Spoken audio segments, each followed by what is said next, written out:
अपने विचार किए साझा। भारतमाला परियोजना को बताया विकास के लिए महत्वपूर्ण।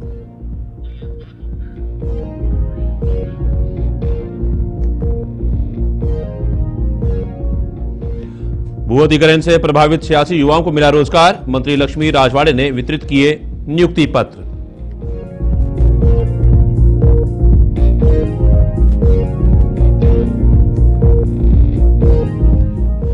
एनएसयूआई ने मैथ्स कॉलेज में किया जोरदार विरोध प्रदर्शन। छात्रों की समस्याओं के खिलाफ किया जोरदार विरोध प्रदर्शन।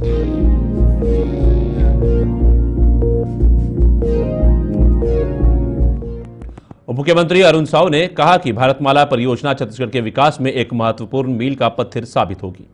इस योजना से राज्य की बुनियादी ढांचे में उल्लेखनीय सुधार होगा और साथ में बात कही कि जिस तरीके से ये सुधार होगा, और उप मुख्यमंत्री अरुण साव ने सुझाव दिया कि कांग्रेस पार्टी को संविधान बचाओ यात्रा के बजाय कांग्रेस बचाओ यात्रा का आयोजन करना चाहिए। उन्होंने कहा कि वर्तमान राजनीतिक परिदृश्य में कांग्रेस पार्टी को अपनी स्थिति को मजबूत करने और कार्यकर्ताओं के बीच एकजुटता स्थापित करने के प्रयासों पर ध्यान केंद्रित करना चाहिए। उप मुख्यमंत्री अरुण साव ने कहा कि इस प्रकार की यात्रा का उद्देश्य न केवल पार्टी के भीतर नेताओं और सदस्यों के बीच आपसी संवाद को प्रोत्साहित करना है, बल्कि साथ ही साथ कांग्रेस के समर्थकों को भी प्रेरित करना है ताकि वे पार्टी के लिए काम करने और इसकी नीति तथा कार्यक्रमों को आगे बढ़ाने के लिए प्रतिबद्ध रहें। परियोजना एक मील का पत्थर छत्तीसगढ़ के विकास के लिए साबित होने वाला है। एक वृहद सड़क परियोजना है और तेज गति से उसका काम आगे बढ़ रहा है।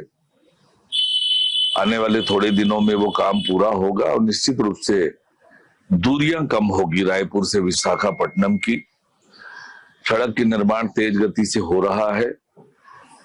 कामों की प्रगति देखने के लिए मैं स्वयं गया था और काम में और गति लाने के लिए निर्देशित किया है अधिकारियों को। निश्चित रूप से आने वाले समय में उसका बड़ा लाभ छत्तीसगढ़ को मिलेगा। जहां तक भू अर्जन में उसके हुए घोटालों की जांच की है, तो सरकार ने एसीबी से जांच कराने का निर्णय किया है। जांच आगे बढ़ रही है और नियमानुसार जो भी जांच की कार्यवाही होगी वो आगे बढ़ेगा।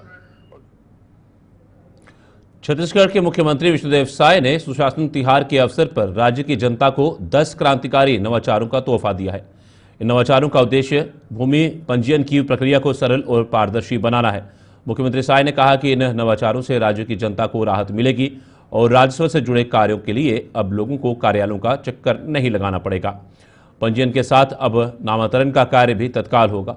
मुख्यमंत्री साय ने कहा कि ऑफलाइन व्यवस्था को बंद कर ऑनलाइन करते हुए सरकार भ्रष्टाचार के रास्ते बंद कर रही है। कोयला आबकारी सेक्टर में किए गए सुधारों की तर्ज पर भूमि पंजीयन की प्रक्रिया में रिफॉर्म किया गया है। वाणिज्य कर मंत्री ओपी चौधरी ने कहा कि इन नवाचारों से आम जनता को सुविधा मिलेगी और भ्रष्टाचार पर लगाम लगेगी।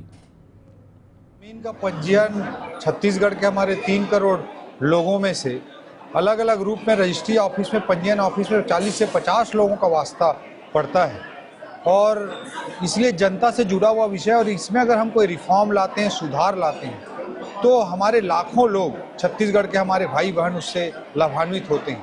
उनके जीवन में सुगमता लाने के लिए, बदलाव लाने के लिए, पारदर्शिता लाने के लिए, भ्रष्टाचार को मिनिमाइज करने के लिए 10 बड़ी क्रांतियों का सूत्रपात आज किया गया और मुख्यमंत्री जी, राजस्व मंत्री जी की उपस्थिति में किया गया।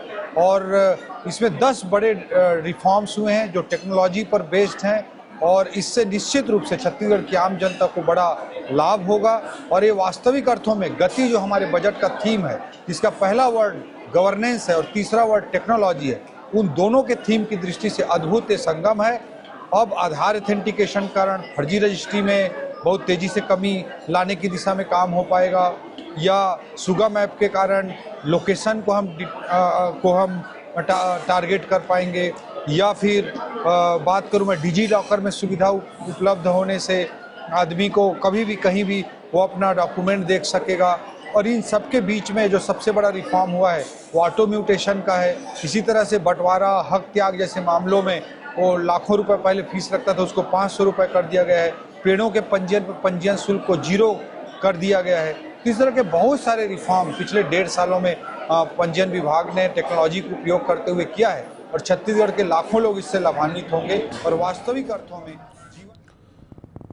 महिला एवं बाल विकास मंत्री लक्ष्मी राजवाड़े ने आज सूरजपुर जिले के जरही कपसरा मैदान में आयोजित कार्यक्रम में साउथ ईस्टर्न कोलीफील्ड्स लिमिटेड भटगांव क्षेत्र के अंतर्गत भू अधिग्रहण से प्रभावित स्थानीय 86 युवाओं को महामाया खदान के अंतर्गत रोजगार स्वीकृति पत्र वितरित किए।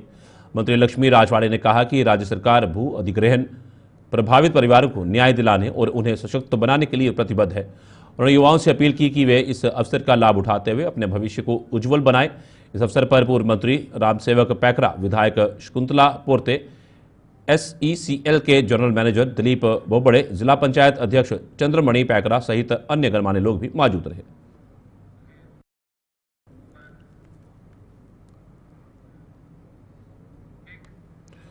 छात्रों की शैक्षणिक समस्याओं और मूलभूत सुविधाओं की उपेक्षा के लिए national students union of NSUI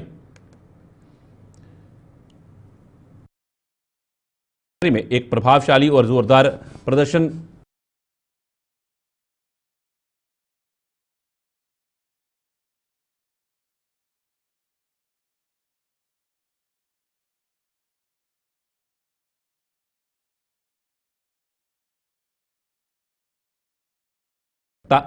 हमारी मांगे छात्रों की मूलभूत आवश्यकताओं से जुड़ी हैं। यदि विश्वविद्यालय प्रशासन शीघ्र समाधान नहीं करता तो NSUI बड़े स्तर पर आंदोलन करेगी।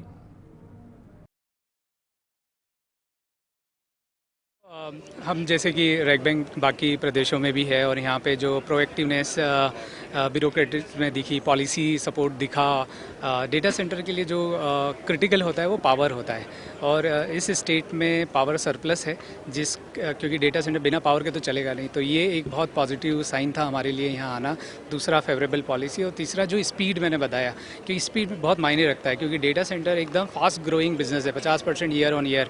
जैसे AI का यूटिलाइजेशन अपने देश में बढ़ रहा है, आप व्हाट्सएप या जो भी यूज़ करते हो AI अब आ गया है उसमें, तो यहाँ पे कंप्यूटेशनल पावर की डिमांड 100x बढ़ चुकी है। अब इसको कॉप अप करने के लिए आपको फास्ट डेटा सेंटर बनाने पड़ेंगे।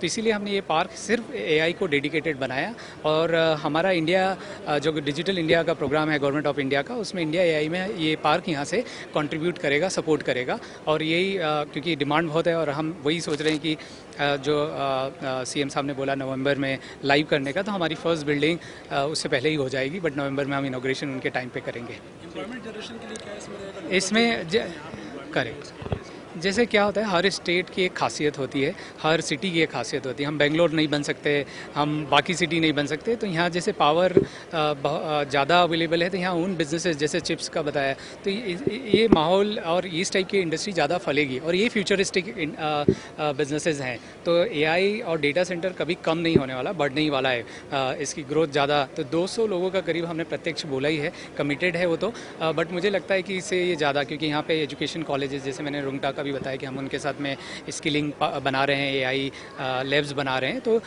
सबसे ज़्यादा जो टैलेंट है उसको स्किल करने की ज़रूरत होती है, तो मैकेनिकल, इलेक्ट्रिकल, IT। छत्तीसगढ़ में आयोजित सुशासन त्यौहार के संदर्भ में रायपुर कलेक्टर डॉक्टर गौरव सिंह ने रेड क्रॉस सभागार में एक प्रेस वार्ता का आयोजन किया। इस प्रेस वार्ता में उन्होंने इस विशेष अवसर से संबंधित महत्वपूर्ण जानकारी साझा की। डॉक्टर गौरव सिंह ने बताया कि सुशासन त्यौहार के अंतर्गत कुल 3 लाख आवेदन प्राप्त हुए हैं, जो इस कार्यक्रम की सफलता को दर्शाते हैं। इसके साथ ही 8500 शिकायतें भी प्राप्त हुई हैं, जो नागरिकों की समस्याओं और चिंताओं को उजागर करती हैं। विशेष रूप से प्रधानमंत्री आवास योजना के तहत 1,52,000 आवेदन प्राप्त हुए हैं, जो इस योजना के प्रति लोगों की व्यापक रुचि और को दर्शाते हैं। इसके अतिरिक्त राजस्व विभाग से भी 47,000 आवेदन आए हैं, जो विभिन्न स्थानीय मुद्दों को सुलझाने की दिशा में उठाए गए कदमों का संकेत देते हैं। इस कार्य के क्रम का उद्देश्य स्थानीय प्रशासन की पारदर्शिता और जवाबदेही को बढ़ावा देते हुए नागरिकों की आवाज को सुनना और उनकी समस्याओं का समाधान करना है।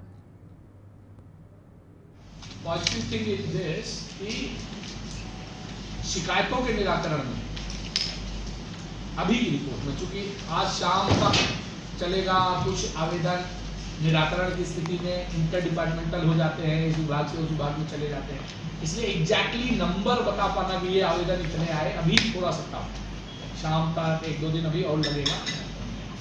लेकिन फिर भी ओवरऑल निराकरण में अभी अपन प्रदेश में 4थे नंबर पर, मांगों के निराकरण में भी 4थे नंबर पर, लेकिन शिकायतों के निराकरण में अपन प्रदेश में 1 नंबर अभी भी स्थिति में, ये लगातार घटेगा बढ़ेगा। ठीक है, क्योंकि लगातार अन्य जिलों की भी, तो that is not a number wave, बस जस्ट अनऑफिशियली कि इस हिसाब से काम चल रहा है।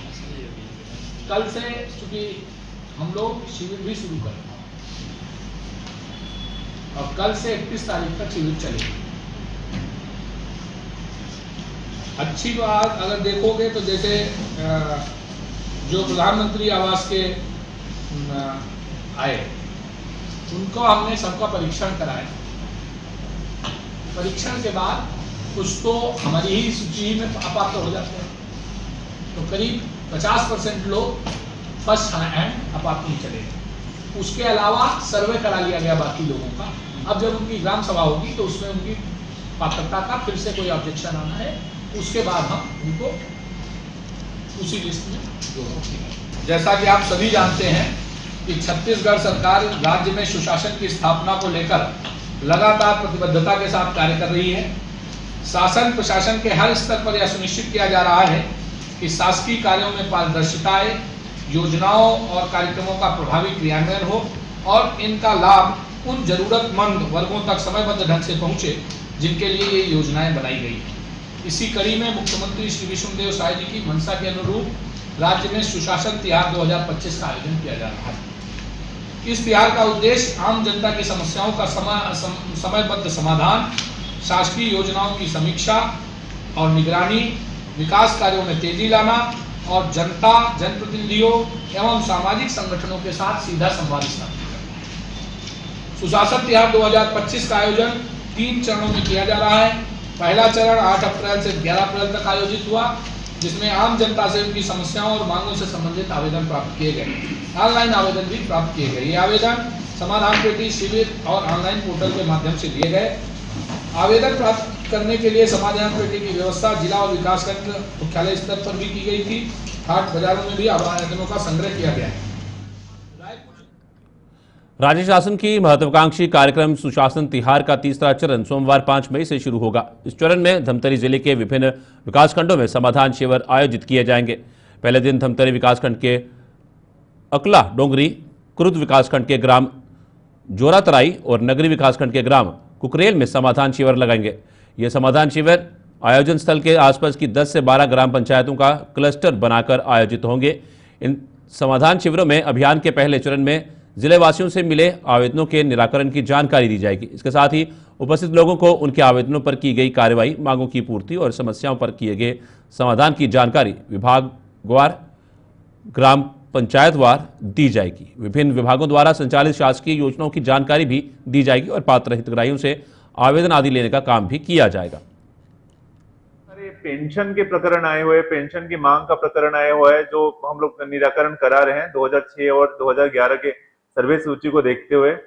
उसके अलावा जैसे बाकी डिपार्टमेंट में, जैसे हमारे डब्ल्यूसीडी डिपार्टमेंट में बहुत सारे आवेदन हमारे महतारी बंधन के आए हुए हैं। स्पेशली जो नए फॉर्म जो छूट गए थे या जो अभी पात्रता रखते हैं, तो उन लोगों का आया है महतारी बंधन में। इसके अलावा हमारे जैसे कि सोर्स, हमारे सीएससीबी डिपार्टमेंट में बहुत सारे पंप और मीटर कनेक्शंस के आवेदन आए हुए हैं। फूड डिपार्टमेंट में राशन कार्ड का बहुत ज्यादा डिमांड आया हुआ है।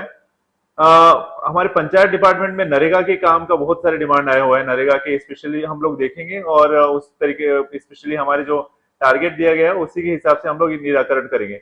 फॉरेस्ट डिपार्टमेंट में काफी सारे मांग वगैरह आई है, उपकरण की मांग, उसके बाद उनके कार्ड्स वगैरह बनाने का जो बेसिक सुविधाएं देते हैं उसके ऊपर आई हुई है। कृषि विभाग में बहुत सारे मांग आए हुए हैं, स्पेशली उपकरण और टीलर्स वगैरह ये सब, उसके बाद खाद बीज ये सब का बहुत सारे आए हुए हैं। कुछ लोग जो पीएम किसान। रायपुर छत्तीसगढ़ में खारून नदी के किनारे स्थित महादेव घाट में 3 मई की शाम को खारून गंगा महाआरती का आयोजन किया गया। इस धार्मिक अनुष्ठान में स्थानीय समुदाय और श्रद्धालुओं ने बड़ी संख्या में भाग लिया। महाआरती का आयोजन नदी के घाट पर संगीत, मंत्रों और दीपों की रोशनी के साथ किया गया, जिससे वातावरण में एक दिव्य और उत्सव में जीवन का संचार हुआ।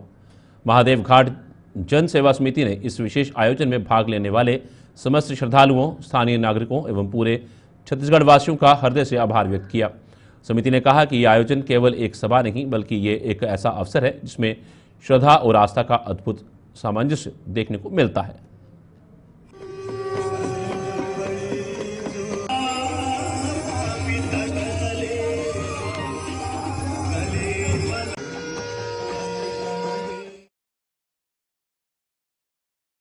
इजाजत, नमस्कार।